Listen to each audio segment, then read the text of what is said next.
తహసీల్దార్ గారికి ఎండీ గారికి వేదిక మీదకి రావాల్సిందిగా కోరుతున్నాము. అనంతపురం రూరల్ డిప్యూటీసీ చంద్రకుమార్ గారికి స్వాగతం తెలియజేస్తున్నాము. రాప్తాడు మండల డిప్యూటీసీ పశువుల హేమావతి గారికి స్వాగతం తెలియజేస్తున్నాము. అదేవిధంగా కనగానపల్లి డిప్యూటీసీ మారుతి గారికి వేదిక మీదకి రావాల్సిందిగా కోరుతున్నాము. అదేవిధంగా రామగిరి మండల డిప్యూటీసీ నాగార్జున గారిని వేదిక మీదకి రావాల్సిందిగా కోరుతున్నాం. గౌరవనీయులు పెద్దలు రాప్తాడు శాసనసభ్యులు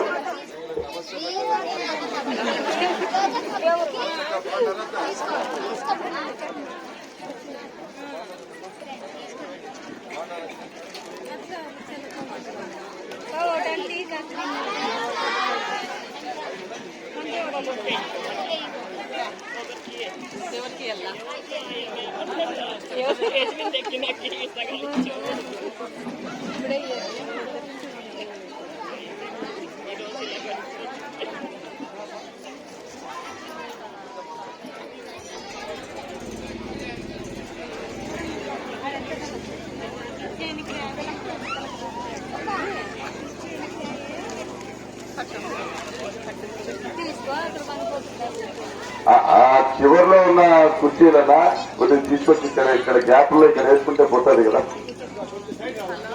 ఇక్కడ నుంచి అక్కడ వరకు వేసినారు. ఆ సందులు తిరిగేస్తా రోడ్లోకి వేసింటే సరిపో మెయిన్ రోడ్కి.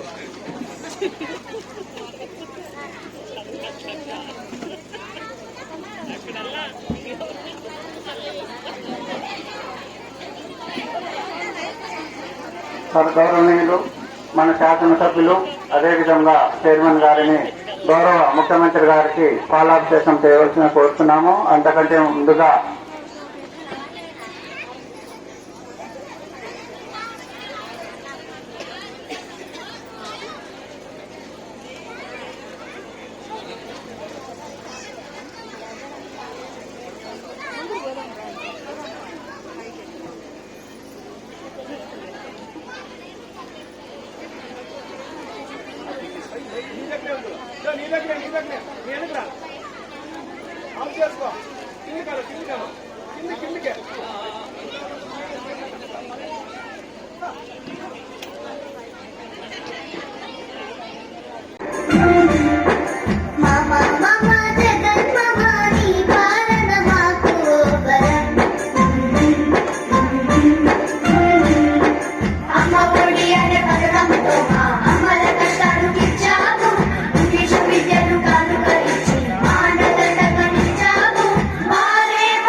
ఎందుకై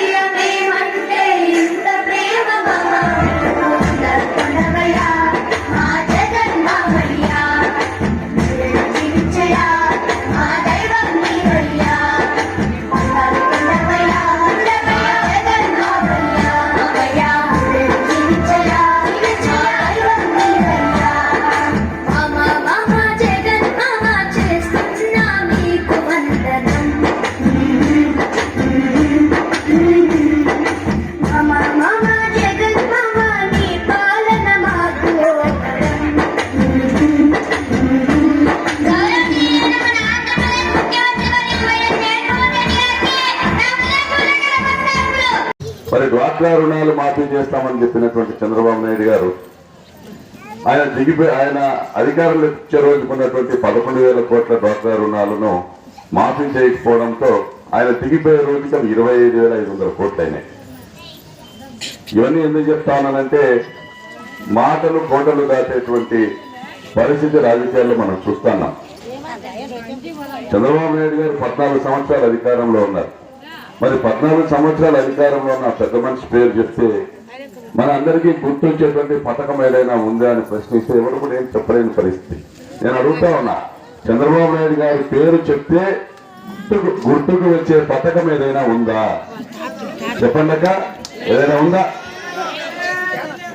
మరి చంద్రబాబు నాయుడు గారు అధికారంలోకి వచ్చిన రోజుకి రాష్ట్రానికి పెద్దగా అప్పులు కూడా లేవు, కేవలం 40,000 కోట్ల అప్పు ఉందా. మరి ఆయన దిగిపోయేటప్పటికి 2019కి 3 లక్షల కోట్ల అప్పు, అంటే 2.5 లక్షల కోట్ల అప్పు కూడా తెచ్చినాడు ఆయన. 2.5 లక్షల కోట్ల అప్పులు తెచ్చి మరి ఏ ఒక్క పథకము ఇవ్వకుండా మరి ఈ డబ్బులన్నీ ఎక్కడికి పోయినాయి? చంద్రబాబు నాయుడు గారు కూడా పట్టణలు కొట్టినారు, జగనన్న గారు పట్టణలు కొట్టింది, ఆయన కూడా పట్టణలు నొక్కినారు. ఆయన బట్టలు నొక్కితే ఆ డబ్బులన్నీ కూడా సింగపూర్ కంపెనీలకు పోయినాయి, హాంకాంగ్ కంపెనీలకు పోయినాయి, ఎల్ఎన్టీకి పోయింది, షాపూర్జీ పాలజీకి పోయింది, పెద్ద పెద్ద కంపెనీలకు వెళ్ళిపోయినాయి మన డబ్బులన్నీ కూడా. మరి పేదవానికి జరిగిన న్యాయం ఏంది? మహిళలకు జరిగిన న్యాయం ఏంటి? డ్వాక్రా మహిళలను మోసం చేశారు, రైతులను మోసం చేశారు, నిరుద్యోగ ప్రతిష్టానం నిరుద్యోగులను మోసం చేశారు. మరి ఇంతలా ఆయన మోసం చేసినాడు కాబట్టి 2019లో ఆయనకు ఓట్లు వేయాలని మనసు చెప్పలే కాబట్టి మీరందరూ ఇంత మెజార్టీ ఇచ్చినారు. 151 సీట్లు ఒక చరిత్ర. మరి జగనన్న ఒక మేనిఫెస్టో ఇచ్చినాడు, నవరత్నాలనే ఒక కాగితం 2 పేజీలు ఒక కాగితం ఇచ్చినాడు. అందులో 9 పథకాలు ఆయన చెప్పినాడు. ఎన్నికలకు ముందు చెప్పినాడు, ఎన్నికలైన తర్వాత మొదటి రోజు నుండి చేసుకుంటూ వచ్చినాడు. ఈ రోజుకు ఖచ్చితంగా జగనన్న 130 సార్లు బటన్లు నొక్కి 2,60,000 కోట్ల రూపాయలు మీ ఖాతాల్లోకి వేసినారు జగనన్న. మరి 2,60,000 కోట్ల అప్పు తెచ్చిన చంద్రబాబు నాయుడు రూపాయి ఇవ్వగా మరి 2,60,000 కోట్ల ఈరోజు జగనన్న మీ ఖాతాల్లోకి వేశారు.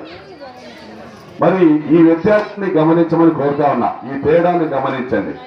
మళ్ళీ ఇప్పుడు ఎన్నికలు వచ్చేటప్పటికి చంద్రబాబు నాయుడు మళ్ళీ చెప్తా ఉన్నారు, చంద్రబాబు నాయుడు అధికారంలోకి వచ్చానంత ఆయన ఇంటింటికి కూడా ఆయన లక్షల రూపాయలు పంచుతాడంట, పథకాలు బ్రహ్మాండంగా తీసుకొని వస్తానని చెప్తా ఉన్నారు.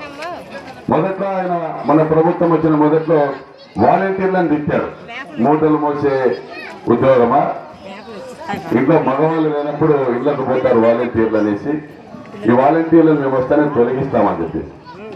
మరి చివరి ఎన్నికల దగ్గరికి వచ్చేటప్పటికి ఆయన కనుక్కున్నది ఏమంటే, వాలంటీర్లు మీరు ఇంటింటికి పోయి పొద్దునే 1వ తేదీ పెన్షన్ ఇస్తా ఉన్నారు, ప్రతి ఒక్కరికి పథకాలు ఇస్తా ఉన్నారు, అన్ని కూడా తీసుకొని వస్తా ఉన్నారు. జగనన్న సైన్యం వాలంటీర్ల బృందం.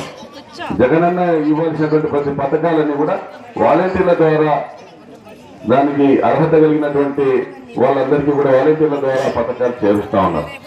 మరి అటువంటి వాలంటీర్లు ఈరోజు ఇళ్ళకు పోతే పెన్షన్ ఇస్తే అవ్వ తాత దా పాప కూర్చో, కాఫీ తాగుతావా టీ తాగుతావా అని అడిగేటువంటి పరిస్థితి. ప్రతి కుటుంబం కూడా వాలంటీర్లను గౌరవించేటువంటి పరిస్థితి.